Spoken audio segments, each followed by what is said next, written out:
آج ہم ایک بڑے دلچسپ اور سنسنی خیز واقعے پہ بات کر رہے ہیں۔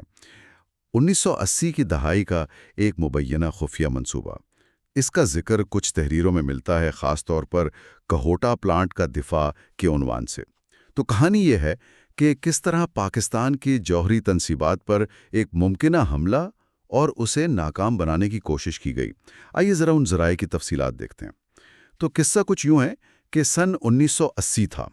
پاکستان کا جوہری پروگرام، آپ سمجھیں، ابھی اپنے بالکل ابتدائی مراحل میں تھا۔ جی، اور یہ بھی اہم ہے کہ اس وقت پاک فضائیہ کے پاس F-16 جیسے جدید طیارے نہیں تھے۔ بالکل۔ تو ان تحریروں کے مطابق بھارت اور اسرائیل نے مبینہ طور پر مل کر ایک منصوبہ بنایا۔ پاکستان کے کہوٹا جوہری پلانٹ پر حملہ کرنے کا۔ جی ہاں، اور کہا جاتا ہے کہ اسرائیلی فضائیہ کا ایک اسکواڈرن وہ بھارت میں گجرات کے ایک ایئر بیس پر تعینات ہوا، جانگڑ ایئر بیس۔ ان ذرائع میں جو منصوبے کی تفصیل ہے وہ کچھ یوں ہے کہ یہ طیارے ایک خاص جنگی فارمیشن میں اڑتے۔ اچھا، کس طرح کی فارمیشن؟ مقصد یہ تھا کہ ریڈار پر وہ ایک بڑا مسافر طیارہ لگیں۔ یعنی دھوکہ دینے کے لیے۔ بالکل، پاکستانی حدود میں داخل ہوتے، کوہوٹا پر بمباری کرتے اور پھر مقبوضہ جموں کشمیر کے راستے سے واپس۔ لگتا تو یہ بڑا جرات مندانہ منصوبہ ہے۔ جی بالکل، اور یہ سمجھنا بہت ضروری ہے کہ اس وقت پاکستان کے لیے صورتحال کتنی نازک تھی۔ ہاں، ظاہر ہے۔ دیکھیں، ایک تو ابتدائی جوہری صلاحیت، دوسرے محدود دفاعی وسائل۔ اگر یہ حملہ ہو جاتا تو یہ بہت تباہ کن ثابت ہو سکتا تھا۔ صحیح۔ ان ذرائع کی روشنی میں اگر دیکھیں تو یہ صرف ایک فوجی کارروائی نہیں لگتی، یہ خطے میں طاقت کے توازن کو آپ کہہ لیں ڈرامائی طور پر بدلنے کی کوشش بھی ہو سکتی تھی۔ لیکن پھر کہانی میں ایک آپ کہیں ڈرامیٹک موڑ آیا ان تحریروں کے مطابق۔ اچھا، وہ کیا؟ پاکستانی خفیہ ایجنسیوں کو مبینہ طور پر حملے سے صرف چند گھنٹے پہلے اس منصوبے کا پتہ چل گیا۔ بالکل آخری وقت پر۔ جی، اور جب یہ معاملہ صدر ضیاء الحق تک پہنچا تو بتایا جاتا ہے کہ انہوں نے ایک بہت ہی خطرناک فیصلہ کیا۔ کیا فیصلہ؟ حملے کو روکنا نہیں، بلکہ اسے ہونے دینا اور پھر ناکام بنانا ہے؟ یہ تو بہت بڑا جوا تھا۔ بالکل، تاکہ جوابی کارروائی کا جواز مل سکے۔ یہاں سے معاملہ واقعی آپ کہیں پیچیدہ ہو جاتا ہے۔ یعنی آپ دشمن کو اپنی حدود میں آنے دے رہے ہیں اس یقین کے ساتھ کہ آپ اسے روک لیں گے۔ جی، یہی بات ہے۔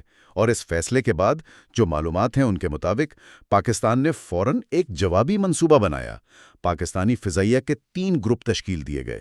3 گروپ؟ اچھا۔ پہلا گروپ، ان کا کام تھا اسرائیلی طیاروں کو پاکستانی حدود میں آنے پر روکنا اور مار گرانا۔ ٹھیک ہے۔ دوسرا گروپ، اسے بھارت کے Bhabha atomic research centre Trombay, Bombay میں اسے نشانہ بنانے کا ہدف دیا گیا۔ بھارت کا جوہری مرکز؟ جی، اور تیسرا گروپ، وہ کہاں؟ اسے اسرائیل کے ڈمونا جوہری پلانٹ پر حملے کی تیاری کا حکم ملا، صحرا النقب میں۔ لیکن یہاں یہ بات قابل غور ہے، یہ جوابی منصوبے خاص طور پر بھارت اور اسرائیل والے۔ ہاں، یہ تو بہت دور تھے۔ بالکل، لاجسٹک اعتبار سے یہ تقریباً ناممکن لگتے ہیں۔ اتنا لمبا فاصلہ، پھر دوران پرواز ایندھن بھرنے کی ضرورت پڑ سکتی تھی۔ اور واپسی کا راستہ، وہ بھی تو محفوظ نہیں تھا۔ قطعی طور پر نہیں۔ یہ ٹیکنیکی اور فوجی لحاظ سے بہت بہت بڑے چیلنجز تھے۔ صحیح۔ اس کے باوجود ان تحریروں میں یہ ذکر ملتا ہے کہ کئی پائلٹس نے رضاکارانہ طور پر ان مشنز کے لیے خود کو پیش کیا۔ اور یہ بھی سوچنے کی بات ہے کہ اتنی رضاکارانہ آمادگی کیوں تھی ایسے خطرناک مشن کے لیے؟ جی، یہ ایک الگ پہلو ہے۔ بہرحال، اس منصوبے کا انجام کیا ہوا؟ ان تفصیلات کے مطابق امریکی سیٹلائٹس نے پاکستانی فضائیہ کی یہ غیر معمولی نقل و حرکت نوٹ کر لی۔ اچھا، امریکہ کو پتہ چل گیا؟ کہا جاتا ہے کہ ہاں، اور امریکہ نے مبینہ طور پر فوراً اسرائیل اور بھارت کو اس صورتحال سے آگاہ کیا۔ جس کے بعد ظاہر ہے خطرے کو بھانپتے ہوئے دونوں ممالک نے مبینہ طور پر اپنا مشترکہ حملہ منسوخ کر دیا۔ تو پھر حملہ ہوا ہی نہیں آخر میں۔ تو اگر ہم ان ذرائع پر یقین کریں تو یہ پورا واقعہ سرد جنگ کے دور کی جو پیچیدہ بین الاقوامی سیاست تھی، خفیہ جنگیں اور انٹیلیجنس کی فیصلہ کن اہمیت، اس کی ایک زبردست مثال ہے۔ بالکل۔ یہ صرف ہتھیاروں کی دوڑ نہیں تھی، یہ معلومات اور اعصاب کی جنگ بھی تھی۔ صحیح کہا۔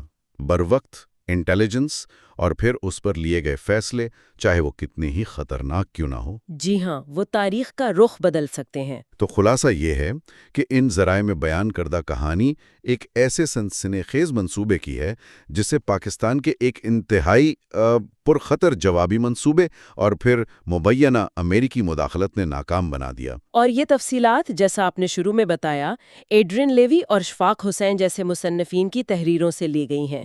یہ واقعہ، جیسا کہ ان ذرائع میں بیان کیا گیا ہے، میری نظر میں دو اہم باتیں اجاگر کرتا ہے۔ جی، ایک تو یہ کہ کمزور دفاعی پوزیشن میں بھی بعض اوقات بہت ہی جرت مند اور غیر متوقع حکمت عملی اپنائی جا سکتی ہے، جسے شاید رسک ٹیکنگ ڈیٹرنس کہہ سکتے ہیں۔ اچھا، یعنی خطرہ مول کر دشمن کو روکنا۔